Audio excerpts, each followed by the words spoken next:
Hey everyone, I'm gonna show you how to remove Facebook account. If you want to permanently delete your Facebook account, so log into your Facebook account, then go to your profile in the bottom right, then scroll down to settings and privacy.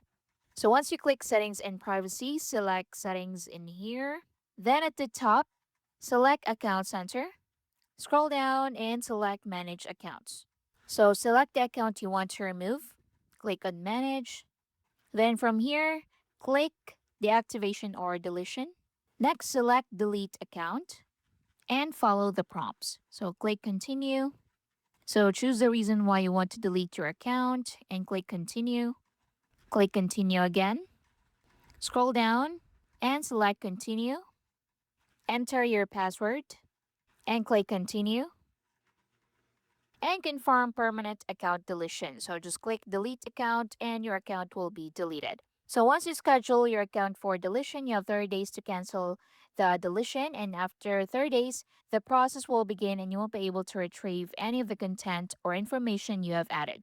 You can cancel the permanent deletion process at any time before the process starts through Account Center or by logging into your Facebook account with your email or phone and password. And that's basically it. So that's how you can remove your Facebook account.